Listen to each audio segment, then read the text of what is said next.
A Justiça de São Paulo reconheceu que a ex-primeira-dama Marisa Letícia desistiu de comprar uma unidade no condomínio onde fica o triplex do Guarujá e que o valor já pago deve ser devolvido integralmente.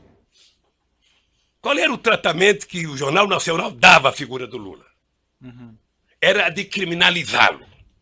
Ou seja, é preciso criminalizar independentemente de daqui a 2 anos ele provar que é inocente.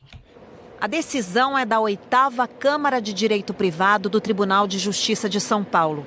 Em seu voto, a desembargadora relatora Mônica Carvalho disse que não há prova nos autos de que, em algum momento, a ex-primeira-dama tivesse recebido a posse do imóvel ou de que ele tivesse sido disponibilizado em seu favor. Eu vou jogar só o Jornal Nacional. Foram 18 horas e 15 minutos nos últimos 12 meses. Em abril de 2005, Dona Marisa Letícia comprou uma cota do empreendimento de 2 torres no Guarujá. Deu R$20 mil de entrada por um apartamento de 82 metros quadrados e assumiu prestações mensais de R$2 mil até 2009. Mas com a crise financeira da cooperativa Bancop, o empreendimento foi transferido para a empreiteira OAS em 2009. O condomínio ganhou o nome de Solares e ficou conhecido pelo triplex do Guarujá, que, segundo o Ministério Público, teria sido reservado e reformado para o ex-presidente Lula. Eu estou julgado pela construção de um PowerPoint mentiroso. Em outubro de 2009, a Bancop deu 1 mês para os compradores optarem se iam desistir do empreendimento. Dona Marisa Letícia desistiu do negócio 6 anos depois, em 2015, quando as investigações sobre o triplex já estavam em curso. E pediu a devolução de 90% do valor pago pelo apartamento. Não houve acordo e o caso foi para a Justiça. 18 horas. Sabe o que significa 18 horas falando mal de um cidadão? Significa 12 partidas de futebol entre a Barcelona e Atlético de Madrid. A Justiça de São Paulo já tinha dado ganho de causa para Dona Marisa Letícia. Em 2019, o juiz da 34ª Vara Cível de São Paulo determinou a devolução de 66% do valor pago pelo apartamento. A Bancop e a OAS recorreram. E agora o Tribunal de Justiça determinou que o ressarcimento deve ser integral, de 100%. Com a morte da ex-primeira-dama em 2017, quem assumiu o espólio da ação foi o ex-presidente Lula. E eu acho que o objetivo é tentar massacrar esse cidadão. Esse cidadão, ele tem que pagar um preço por existir. Essa ação correu na área civil e é diferente daquela que transcorre na área criminal, em que o então juiz Sérgio Moro condenou o ex-presidente Lula por corrupção e lavagem de dinheiro no caso do triplex do Guarujá.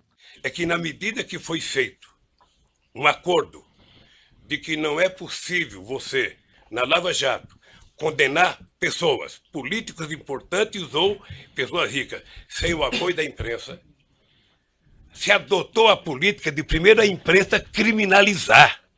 No começo do mês, o ministro Edson Fachin anulou todas as condenações de Lula na Justiça Federal do Paraná por considerar que os processos envolvem mais do que apenas a participação em propinas da Petrobras. O senhor acompanha quantas matérias de jornal já me condenou. O caso foi encaminhado para a Justiça Federal do Distrito Federal. Essa semana, a 2ª turma do STF considerou o Moro parcial no julgamento e anulou todos os procedimentos feitos durante o processo do triplex do Guarujá. O comprometimento da justiça e o comprometimento da acusação com a imprensa está levando a um impasse. Porque alguns canais de televisões e alguns jornais fizeram disso a sua peça principal de notícia. E eles estão com dificuldade, como é que isso vai acabar se esse tal de Lula foi inocente? Como é que nós vamos prestar contas aos nossos telespectadores, aos nossos ouvintes, se de repente esse Lula não cometeu o crime que disseram que ele cometeu? Porque esse é o problema da mentira, é que depois você não tem como voltar atrás.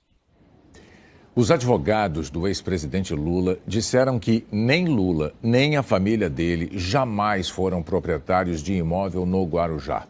Que a acusação sempre foi falsa, que a decisão soma-se a outras em diversas instâncias, para confirmar que o ex-presidente foi alvo de perseguição política por um ex-juiz declarado suspeito pelo Supremo Tribunal Federal.